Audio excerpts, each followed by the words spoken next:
language.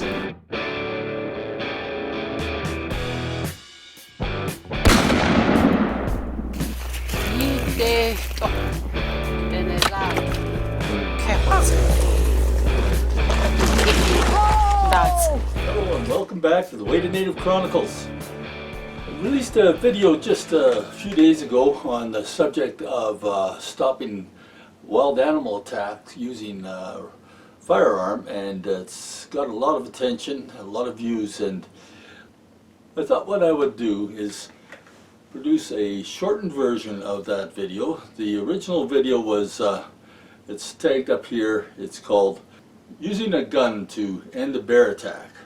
So you can check that out for the longer version on this subject, but I think it's also useful to have a video that cuts right to the chase, because I created some graphs showing the angles that are involved if you're shooting at an animal that's charging from shooting from a standing position versus kneeling down to shoot. And pointed out before in the previous video that in the Authorization to Carry Proficiency exam that you have to pass in order to carry a handgun in the bush, shooting from a kneeling position is actually one of the phases of that test, and there is a real good reason for that, because that test is for providing permits to carry a handgun to defend yourself. So it applies to handguns and to rifles all the same. You get a better chance of hitting an animal that's approaching you fast when you're shooting from a kneeling position, because this is not like the cowboy shows you see on the rest of the internet where they're teaching you how to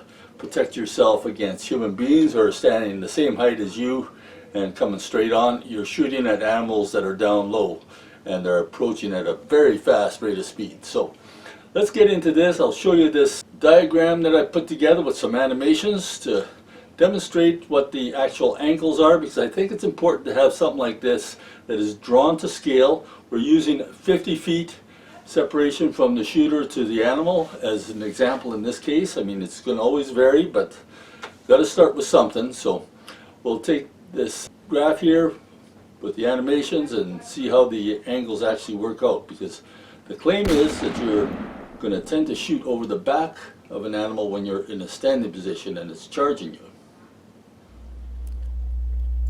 Okay, since the angles are going to be important, I've drawn this grid here to scale for a standing position grid and a kneeling position. So I think the first thing we need to have ourselves a shooter. So let's put one up here on the standing position, and let's get a shooter depicting the kneeling position on the graph below. So now we have these two shooters and we need ourselves a couple of bears, right? So let's put a bear in the standing position over at the 50-foot mark. We'll get another one here over on the kneeling position at the 50-foot mark. Now, hopefully, if you are ever in a position where you need to defend yourself from a bear attack, I really hope you have more than 50 feet warning, and that you've seen the bear coming a little further away than that, because a grizzly bear can run at 35 miles per hour, and that means covering a distance like the one we see here in 1 second. So that means having to take your gun out of the holster and aim and shoot in 1 second, which is mighty challenging. So let's just hope you have more than 50 feet before you will see that bear. But let's suppose that you may be shooting, having your gun drawn and ready to shoot when the bear is at the 50-foot mark. This is all just very hypothetical, but we got to go with something, right? Now the purpose of this demonstration is going to be to show the difference in angles as the bear approaches. Now let's start with the standing position here, and let's let that bear go to 30 feet. Okay, we'll just hold that there. Now when we look at that bear at 30 feet, take a look at those two angles. You were aiming, let's say, at him when he was 50 feet away, and now he's 30 feet away. you could be shooting over the back of that animal because the angle has changed. It's a different type of leading for a shot than you normally do when an animal's running to left, right. This is not what people are used to at all.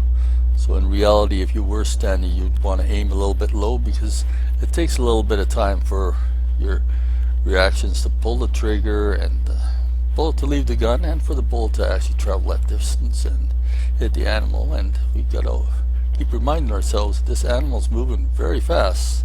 So this distance from 50 feet to 30 feet, that's a third of a second, right? Now let's let the animal close the distance from 30 feet to 10 feet. Okay, we'll hold it there then.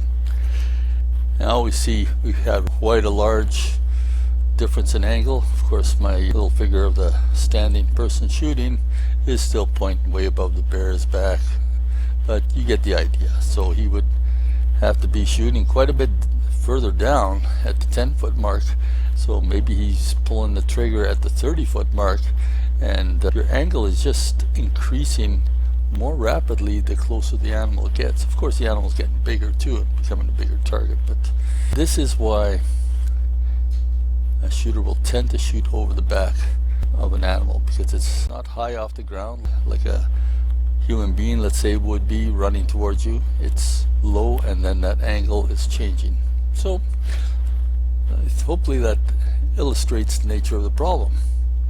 Now, without beating this horse to death too much, let's just take a quick look at how that all would appear to the shooter from a kneeling position. I'm going to let that animal just run all the way. Let's let him run all the way to the shooter, and you can see as the animal is closing the distance to the kneeling shooter, the angle doesn't change, or at least if it does, it's pretty well inconsequential. So that's the main point of this video, is to give you a sense of that changing angle that's involved when you're a standing shooter. And this applies whether you're shooting a handgun or a rifle or a shotgun. So I think experienced guides and shooters will tell you this, that if you can, take that shot kneeling or be low to the ground. Well, I hope you found that little demonstration useful. If you got something out of this video, I encourage you to click subscribe, click like. There's a bell notification that you can click as well, so that you get notified whenever new videos come out for the Way to Native Chronicles. But until next time, I'll see you, and God bless.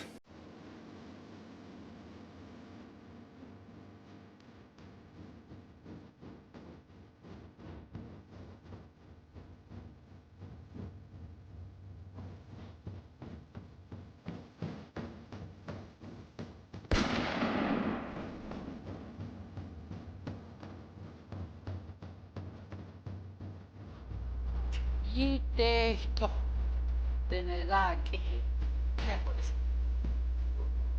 kihi taas kios.